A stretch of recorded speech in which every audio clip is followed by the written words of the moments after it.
For sure, this whole program was interesting to me.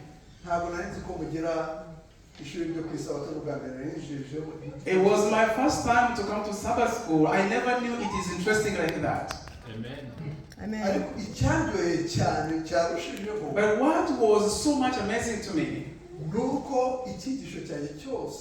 is that my whole sermon I heard is the one I've been hearing the whole day, like they mentioned it. So whatever you hear now, it's kind of a repetition of what they said already.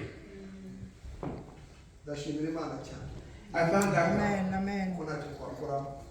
Because we cannot do that to him. Amen. Amen.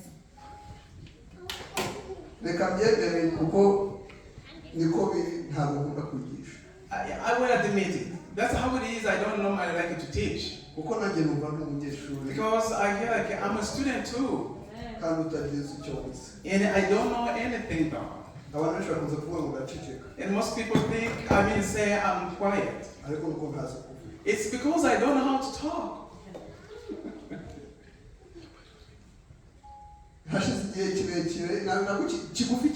It's been a little while.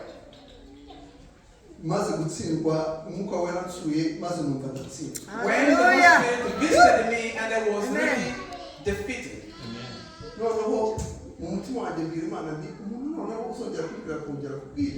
And in my heart I said, if they tell me to teach again, I will not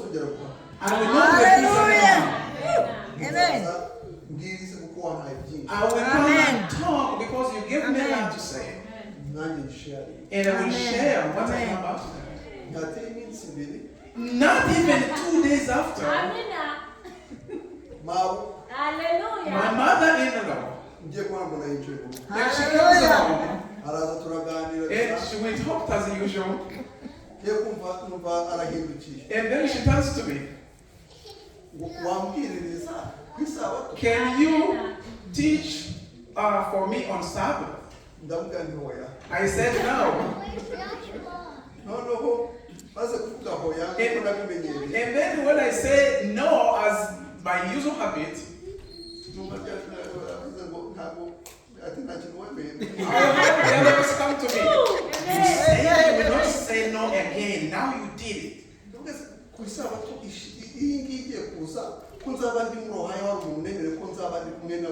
And then I said, but this coming Sabbath I have a program in Ohio. I promised to someone. How will I say no again to the other person? I don't like it to be like a double-minded person. And then the Holy Spirit was like, you must have for me. I said, yes, I will do it. Amen. So I'm here on that invitation. That invitation by my mother-in-law. Amen. Amen. But Hallelujah. that invitation, what I committed myself to God, that I will come and speak for Him. Amen. Now, it is such an important day. Hallelujah. To be given a chance to speak on the Saturday for women ministries. Yes. It would be a woman standing here. But why was I chosen then? So that I can come and talk on it then. It's not because of you. It's not a chance. It's because God allowed it. Amen.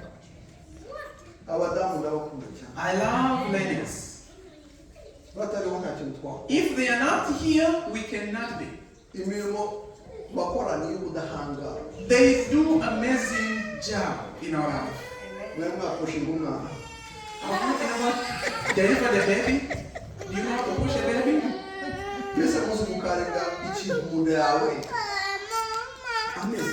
Do you know how to carry something in your womb 9 months?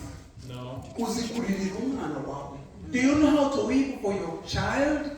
Do you know how to think about your child?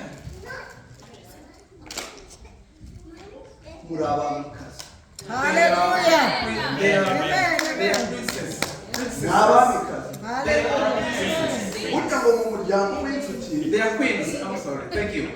They are queens. Yes. Mu muryango w'inzuki.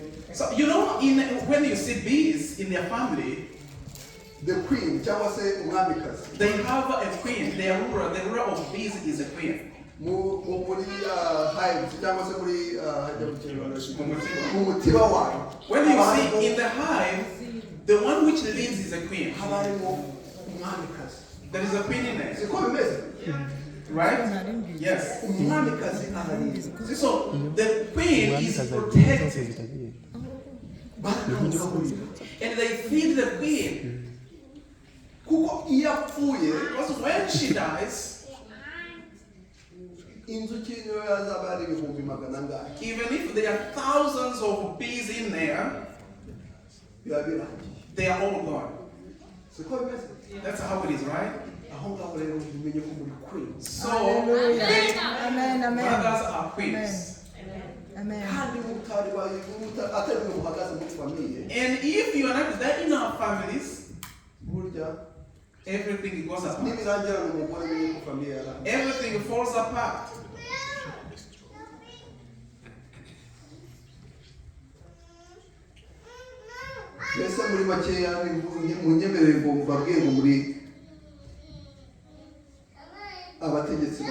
So, in other words, I call them great rulers in our families. They're honorables. Amen. They're honorables.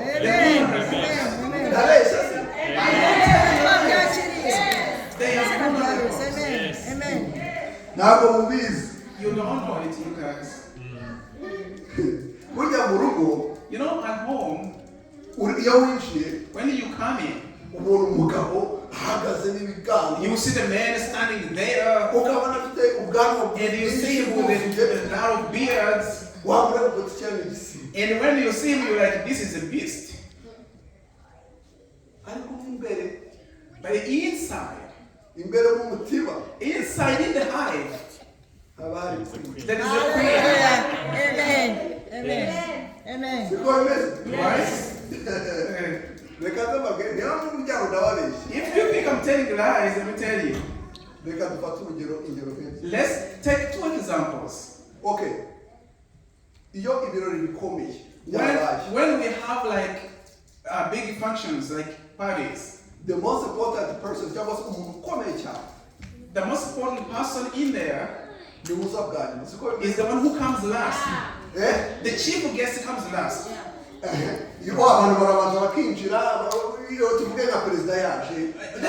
take an example. If the president comes, local people come first and sit. Nobody cares about them. And nobody how we come. The invited guests are given seats. And then those who are close in the cabinet come and sit. And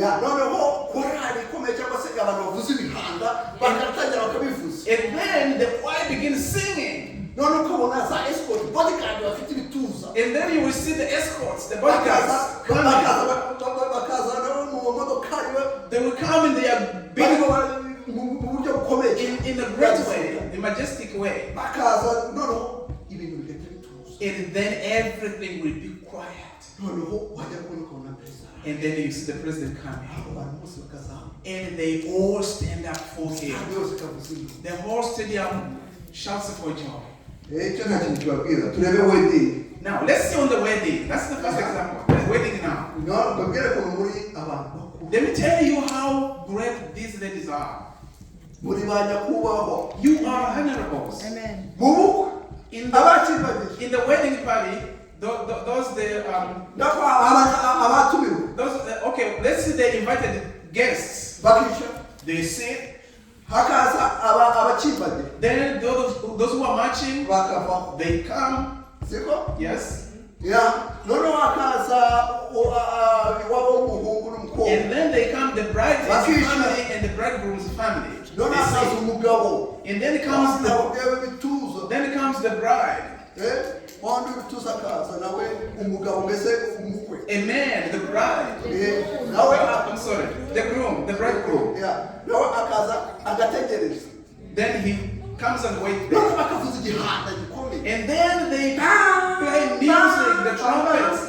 Those are the trumpets now. And you see everybody stand up.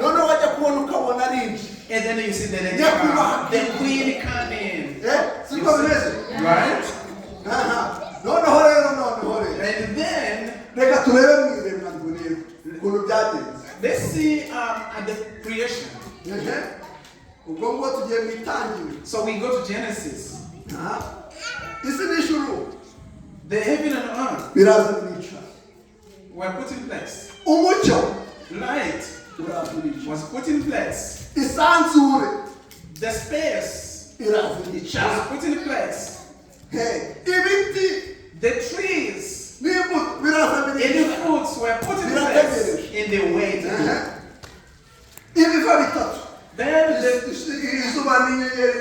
Then the three lights, the moon, the star, the sun, moon, and stars were put in place. Then the creatures in the water and in the sky were put in place. Those who crawl on which crawl on the ground were put in place. Then Adam, the giant, the bodyguard. the bodyguard, was put in place and he's there waiting. What was waiting to happen was the Sabbath. And they waited. And then they saw Eve, the bride. Very beautiful. Oh man. Honorable. She came in. And then the Sabbath was beautiful. Why do you say they're not honorable? Right? So men, they are nobodies.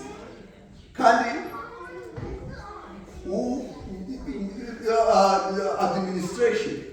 And then the administrator is the woman. So when countries are fighting, when they kill the honorable, then the war is over. The battle is over. When they kill the bodyguard, when the bodyguard fails to protect the honorable, and then the honorable is dead, whether you are so big a giant, whether you have money, whether you are handsome, yours is over. You are finished.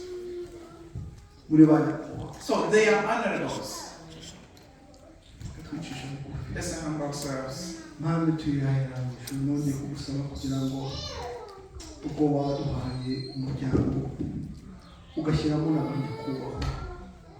ugashyiramo ndetse n'aba bodyguard witwaye kandi kuza mu relationship nziza kugira ngo byose bitere imbere neza. Amen.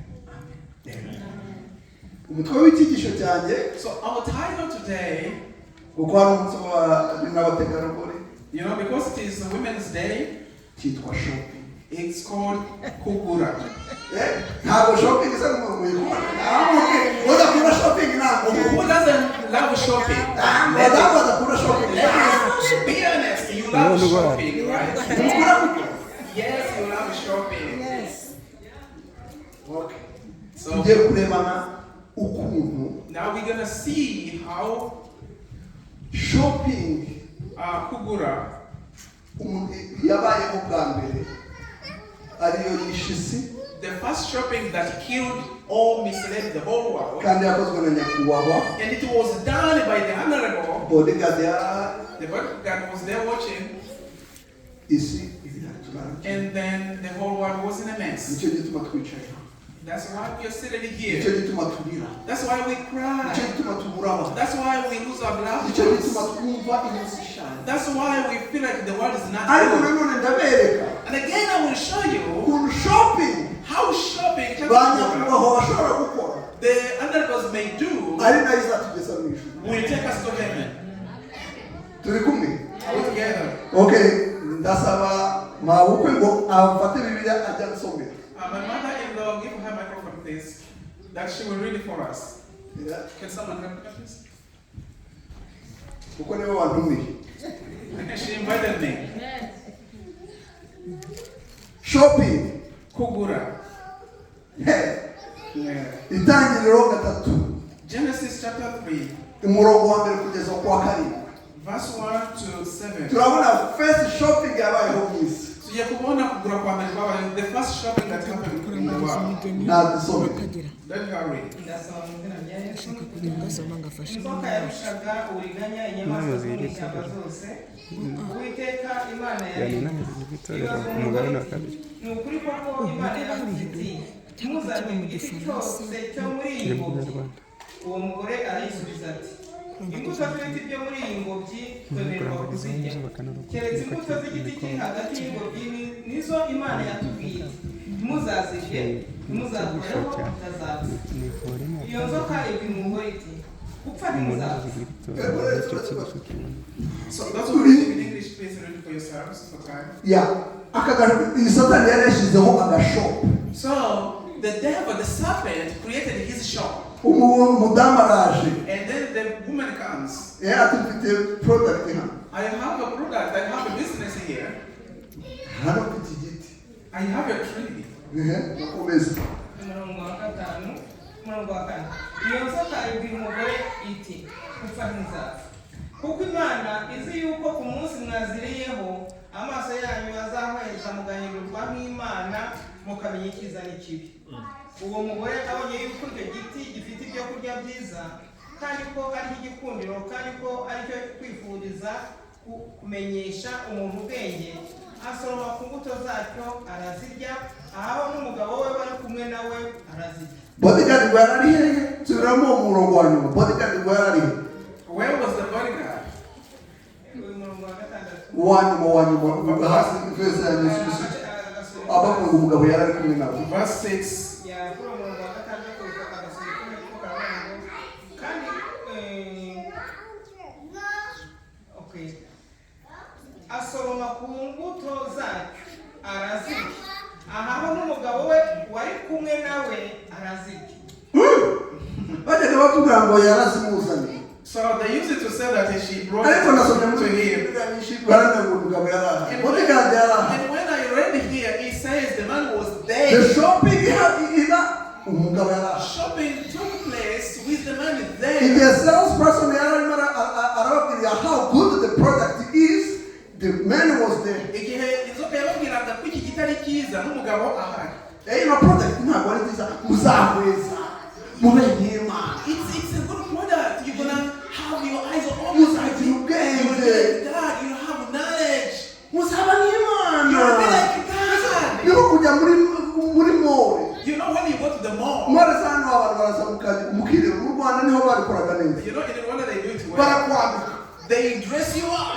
Ukabanza ukireba. And then you look at yourself. You're like, and you're like, oh, it fits me. Look at it. And you look at it. Oh yeah, it goes. It's a oh man. This is good.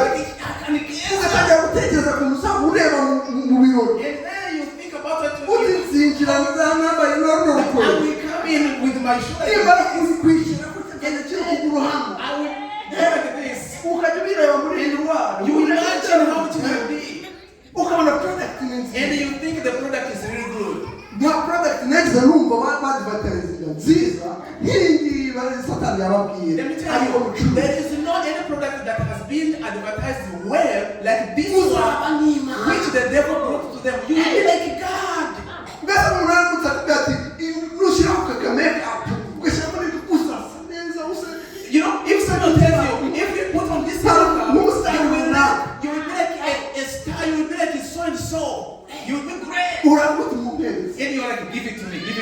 Yes, I made that one. First shopping. That was the first shopping. Kugura kwaba yombe.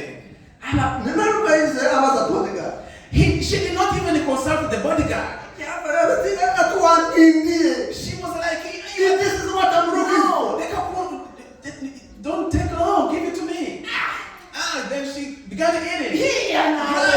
You eat it too, it's good. We're gonna be like, bodyguard in our and the bodyguard was like, okay, give it to me. How we did it? First what? Kugura kwambere kwabayeho. All right. Shopping is you know, ladies do shopping a lot. No, shopping you know, and when they are shopping, they are strategic. You know, they first go to this shop, get this shop, go to the other store. And when they put it together, they were like, oh yeah. That's where did you get this? I don't know how to do something. That's where I was. You know, they are strategic. Shopping Then another shopping was in the Genesis. Shopping in Abraham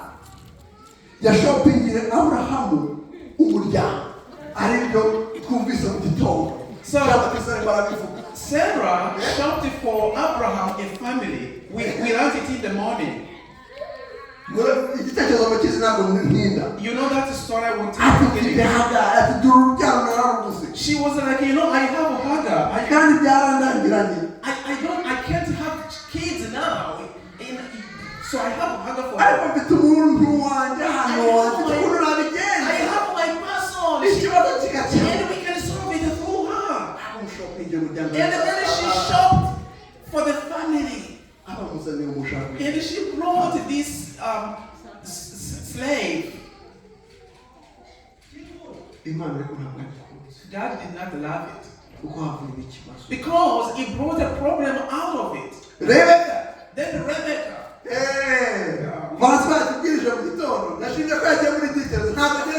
Francis mentioned it in the morning and it was in the details. Me, I want to go to and then she shopped it for Jacob a blessing. And she used the tricks of women. They are so strategic. They are strategic. And she was like, don't fear my son. I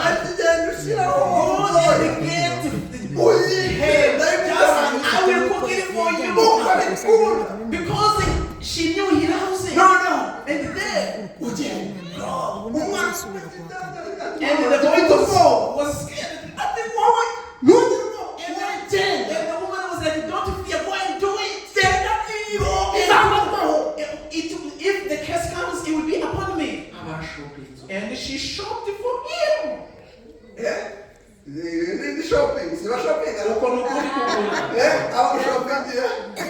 She shopped a blessing for him.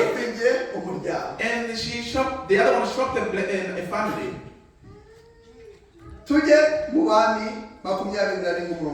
So let's go to Kings 21. First Kings.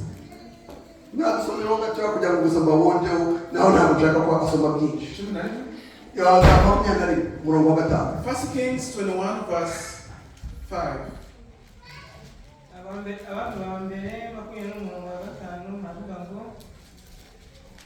hanyuma umugore we Yezebeli araza aramubaza n'iki kigutera agahinda kikubabaza kikakubuza kurya nawe aramusubiza ati nuko navuganye na Naboti w'i Yezereli nkamubwira nti mpa uruzabibu rwawe turugure ifeza cyangwa washaka naguha urundi mu kimo cyaro nawe akansubiza ati sinaguha uruzabibu rwanjye umugabo byamunaniye n'umwami in English, please, you should get it. It is 1 Kings 21 verse 5. Yeah. Go down to verse 7. Yeah. No. King Palace. So the king had his palace. And then beside the palace was Naboth and his garden. And the king wanted to expand his territory. He's like, I'm gonna buy him and take him, chase him away. But Naboth couldn't do that.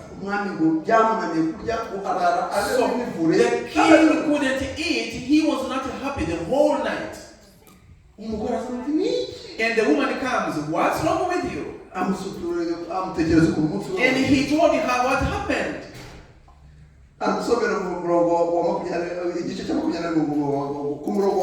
Read verse 7, please.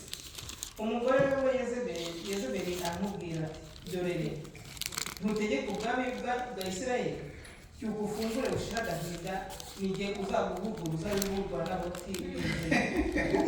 So let's read it in English. I see those who are reading English, I don't know what they're doing.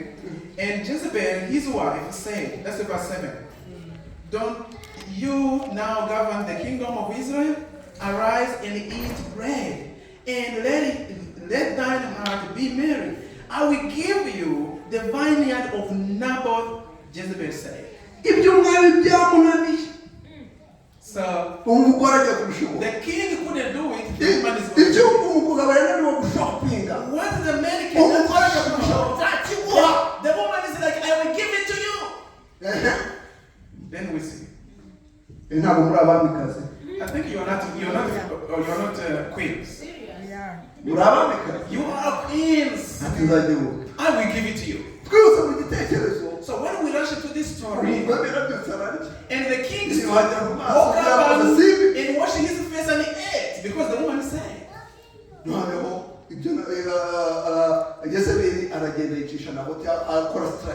And then Jezebel was strategic, killed Naboth by using stupid men. Yeah,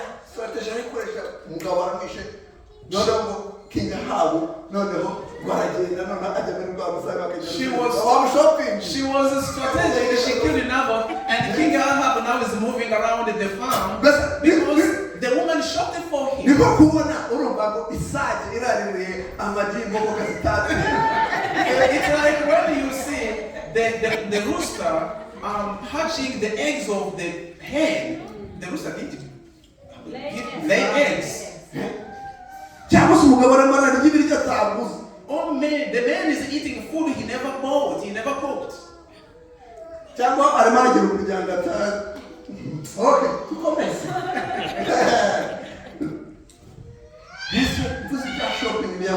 know, if I talk about shopping,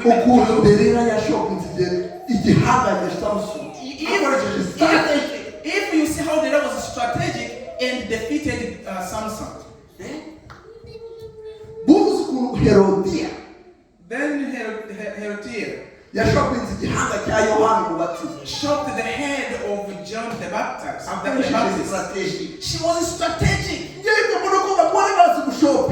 Women are strategic. They know how to shop. They kugura. You know how to shop. Kugura. Hey, Jory. You know how to shop.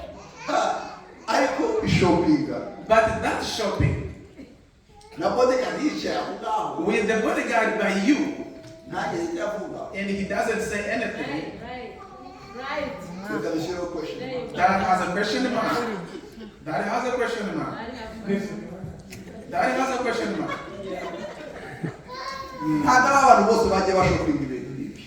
Anyway, it's not all of them who shop the bad things. And now I'm going to tell you the good shopping, how women can shop right, and they can be strategic, and then they save us from this mess. Hallelujah. Hallelujah. Yes. Are you ready to listen to this? Yes. The queen is the one who listen to this, please. Yes. God bless you. So we're going to go to Ruth. Ruth chapter 3 verse 6.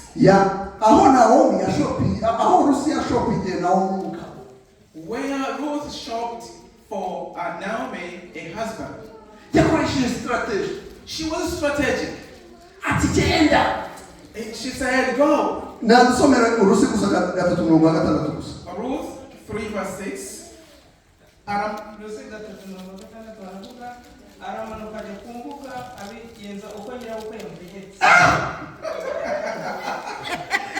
Did you read it in English? Ruth chapter 3 verse 6. And she went down to the floor and did according to all that her mother-in-law bid her.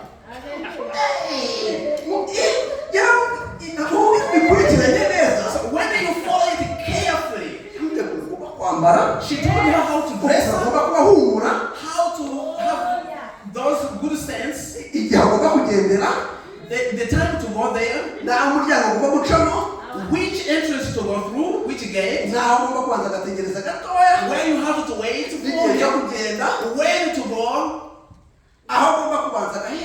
where you don't just touch, don't just do things. She told him how to go. You read that part. Read it. And she shocked him. And a husband for her. And Boaz was forward. The queen's strategy. They are strategic. Queens. Not strategic.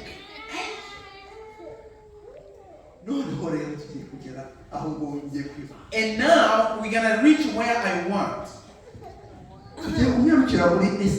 Let's go to Esther.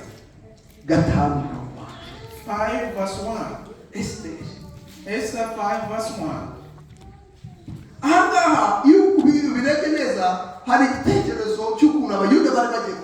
Here, there is a story of how Jews were going to perish. But Esther was the queen over there. And she showed the salvation for them. And she was strategic in doing this.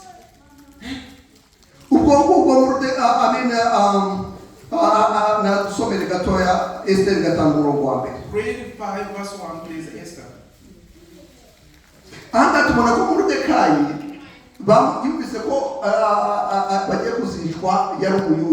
You know, Mordecai was a Jew and he heard that they were going to be killed.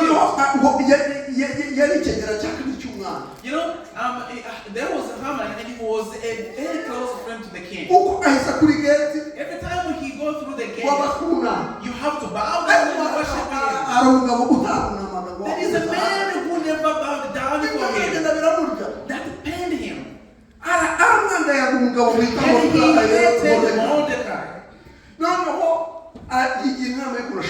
And then he thought of how to kill Mordecai. And he also was strategic in doing this. And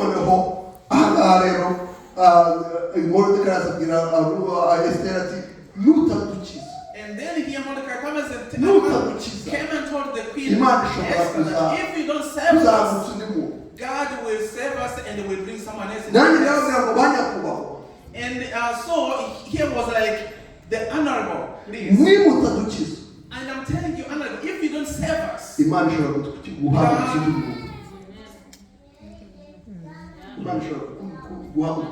God may bring someone else instead of you. Read it for us, Esther 5, verse 1.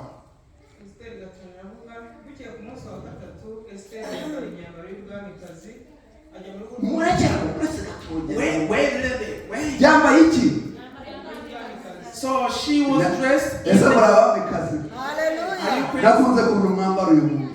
I love how you are dressed up today. Amen. So they fasted because they would die otherwise. We have to fast and pray because we are going to die. But we need the queens to stand there for us. Not queens by the name. Dressed up like queens.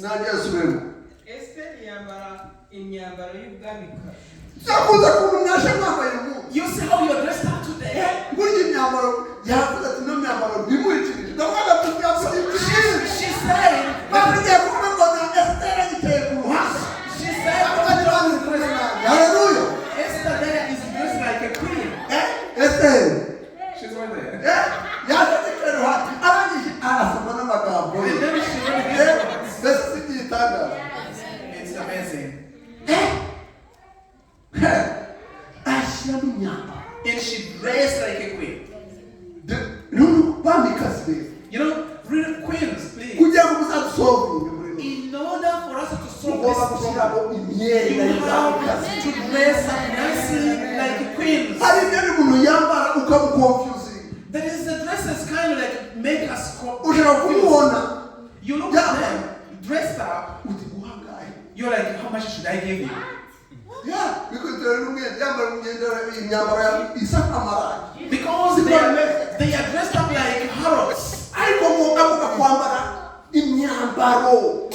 You have to dress up Y'iki? like queens. Y'ubwamikazi. The robes of Mubivuga y'ubwamikazi. Mushyiremo imyambaro y'ubwamikazi. Please dress up Usibye nicely. gushyiramo imyambaro idakwiriye. Don't just dress up nicely. Imyambaro wambaye imeze ireba. What kind of dresses do you have on? Iyo mugiye gushopinga. When you go to shop, What kind of dresses? mwamugura myambaro isa gute? Esa ni y'ubwamikazi. Do you shop the dresses of queens? Muri abamikazi. You are queens, please mark that. Imyambaro. Clothes. Icyo nicyo kintu cya mbere. That is the first sign. Igihe muzakuramo imyambaro y'ubwamikazi. When you undress your dresses of queens, Famiye yawe. your family will be ashamed of you. Bazaba bamurashe. They will. Nyakubahwa bazabarashe. They have killed the queen. Umumutiba queen azaba yapfuye. So in that time, the queen will have died.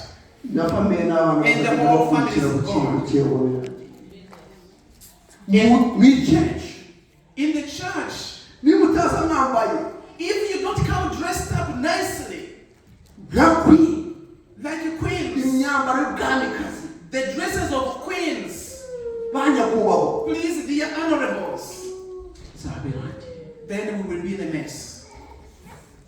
Habaho ikibazo cyane There is a big problem on this point muri shopping. in shopping. Igihe bodyguard atumvikana na nyakubahwa. When the bodyguard cannot have good understanding, None and nyakubahwa akageza hasi noneho numva yenje. the other is like, okay, just go, and just Ubwo go. ubwo nyakubahwa akagenda nta bodyguard. The honorable will go without a bodyguard. Ibi ngibi nibyo tubona byinshi. This is a big problem today. Cyangwa se bodyguard yagivinza.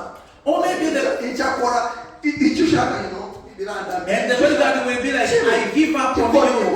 Okay, do whatever you want because you man, I can't stand you anymore. Just do whatever you want. Bakabona biyambu bambaye ubusa. Then you will see them naked on the road. Bakabona barimo barava muri Edeni. They will be like, Relationship ya bodyguard. the relationship of bodyguard, the bodyguard and the honorable, Niyo tubona. that is how it goes mess.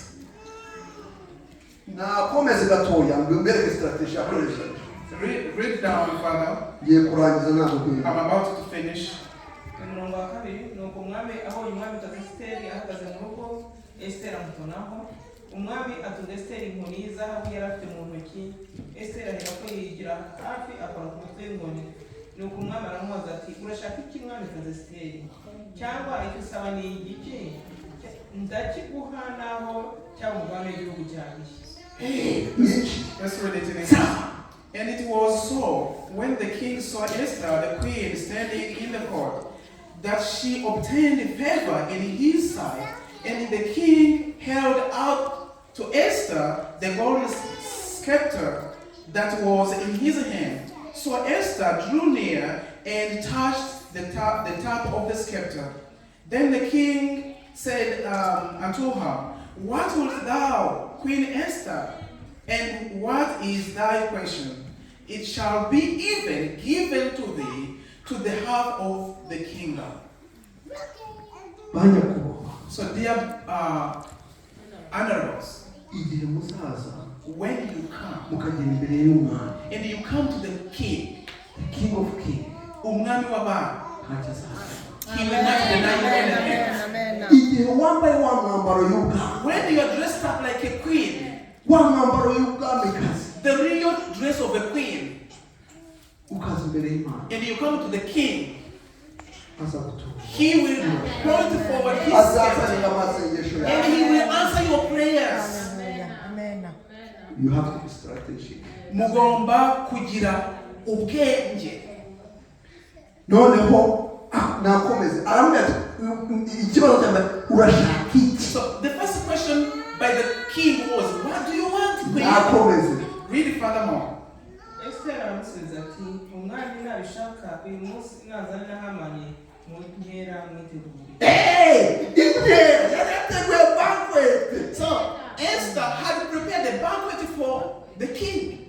Niba mugize ubutoni aze munyera. So if I found a favor unto you, come to my banquet which I prepared for you. Aho nahambe. That is the first strategy. Read it further. Umwami aherako arategeka ati nimutegutse Hamani kugira ngo icyo Esteri ashaka abe ari cyo kiba. Muzane Hamani. And the king called for Haman. Ngomba kujya muri la banquet. We have to go to that Ngomba banquet. kujya kumabiro bintu. We have to go and drink. Kuna muntu wambaye imyenda y'ubwamikazi. This person dressed up nicely. I have to honor her. Ati mu banquet. Call him first for me. Komeza. Read it further. Nuko umwami na Hamani bajya mu nkera Esteri yateguye. Ati mu nkera b'amavino umwami abaza Esteri ati urashaka iki? Ukagihabwa. Urashaka iki?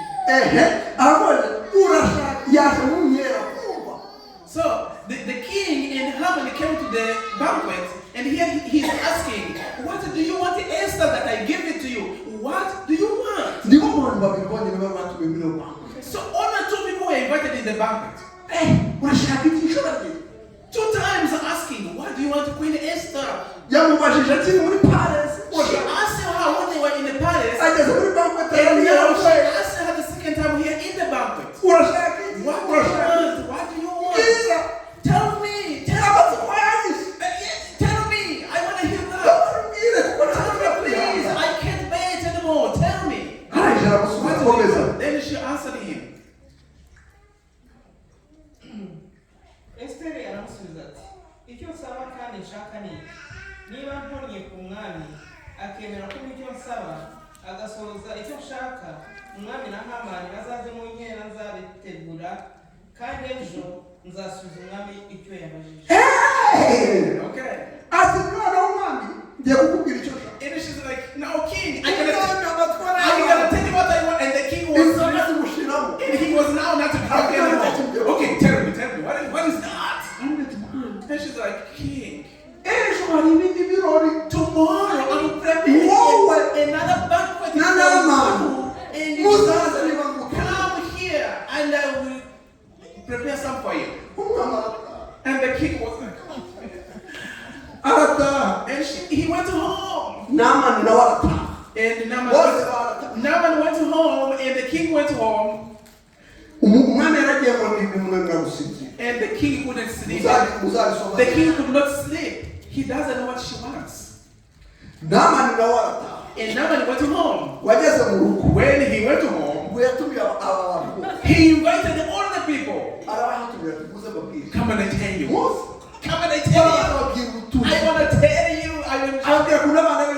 I love my children. I'm rich. I'm very rich. And then he said, today I went to the banquet. I am the king went to the banquet. No one else was invited. Only me. And the whole friends were like, okay, if that's how it is, go and make the other Paul. He was so tall, 50 feet up. And then hang up Mordecai on it. And then go to the banquet, in the second banquet, with a merry heart. So that when you come out,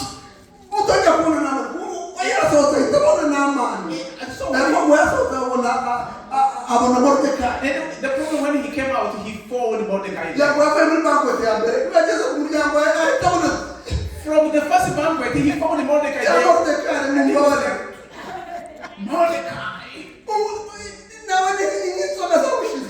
And so now he was not right because of anger for Mordecai. And then so he hung up the tree over there. And the king couldn't sleep now. Read chapter 6 verse 1 in Esther. So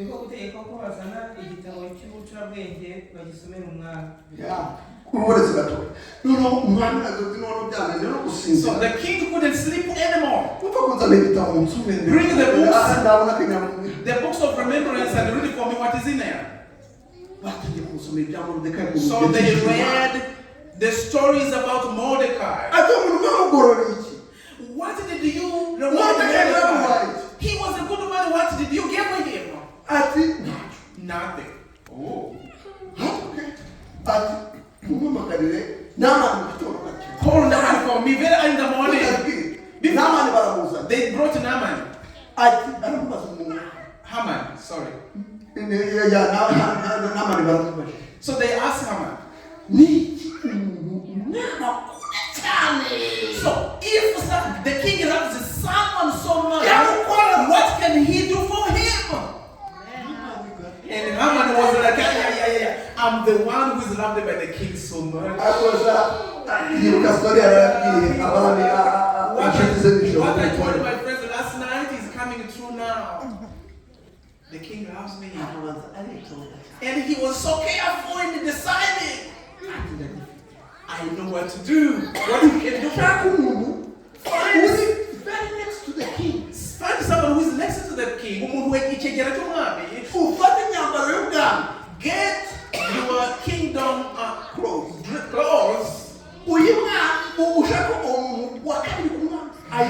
Dress that person in your own clothes. Get your horse, the one which you like. Put him on it. And then find another person.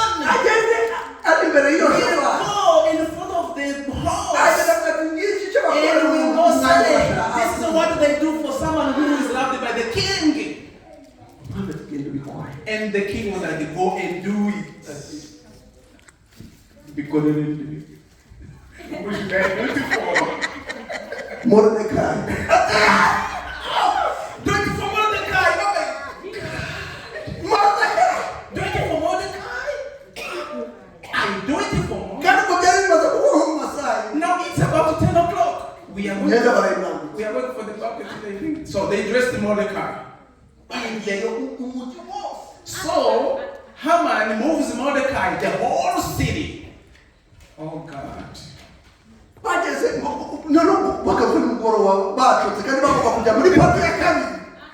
So by evening they were so tired, yet they have to go to the banquet. Read verse 12, Esther 6 verse 12, please. Yes.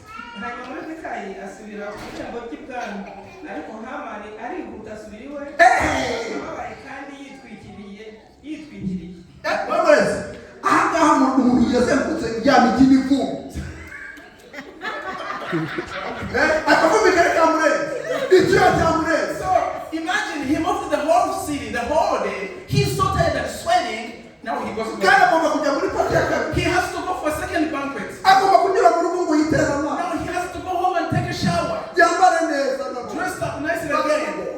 But they don't want to see me. So what is going to be next? So the woman is asking him, what happened? Why are you so sweating and you are dying? What happened? This is what happened to me. It was terrible for me. I've been running the city the whole day. What happened? Who was on the horse? It was a Mordecai.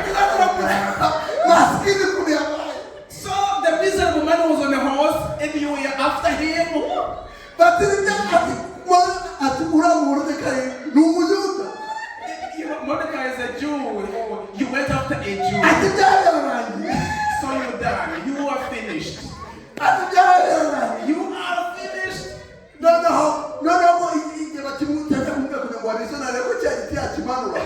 And when he was thinking, maybe I should bring down that tree. So they came running. They said, come, let's go to the banquet. So he disguised himself to be happy. He went to the second banquet. Oh, miserable Haman.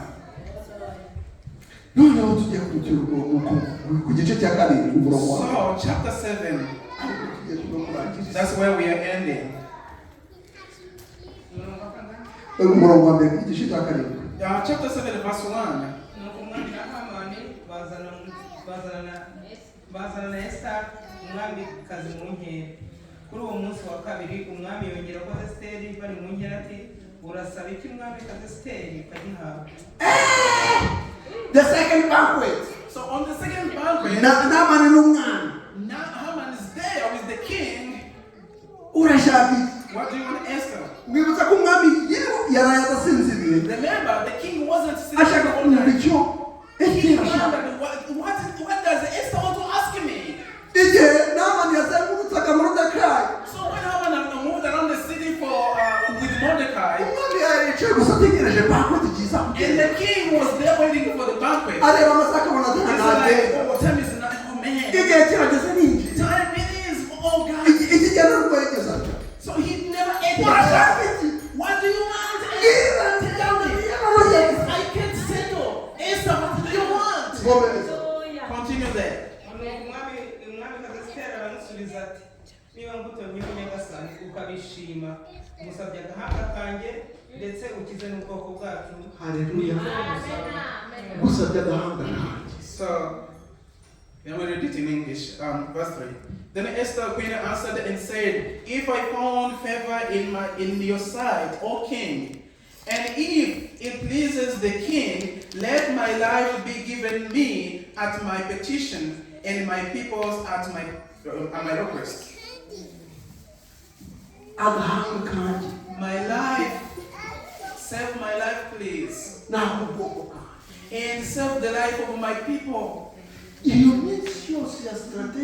So all those days she was strategic, and she disorganized the mind of the king in this way. It made Haman run around the city after Mordecai, honoring him. That was a strategy. Please, dear honorable, where are your strategies? Use them. And Haman will run over, protecting you when he was thinking that he's going to put you out of the tree. You will save your life. You will save the life of your family. You will save your family. But first you have to dress up like a queen. That's how you begin your strategy. Please, I ask you, read more. Kuko jana ubwoko bwacu twavuzwe ngo twitwe turimburwe tumazweho iyo twaranguriwe kubimbata n'abaja ntacyo mba mvuze nubwo uwo mwanzi atabasha kuriha umwami ibyo aba yishe maze umwami Hasoresi abaza umwami Esiteri ati ninde uhangaye kwigira iyo nama kandi ari he? Esiteri aramusubiza umwanzi wacu uturenganya n'uyu mugome Hamani agira ubwoba imbere y'umwami n'umwamikazi.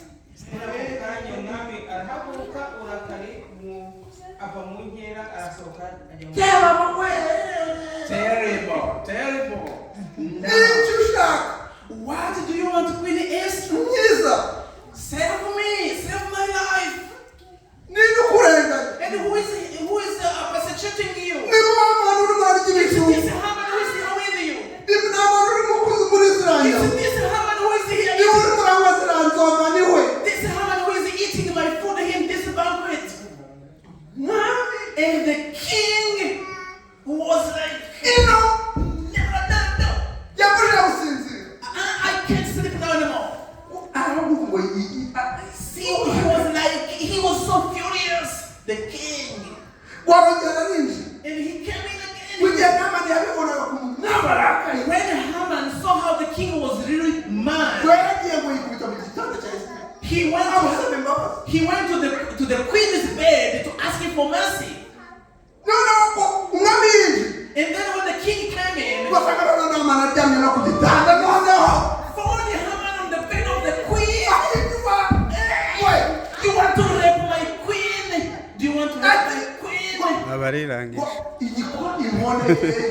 You know, the punch, the king's punch was onto his face.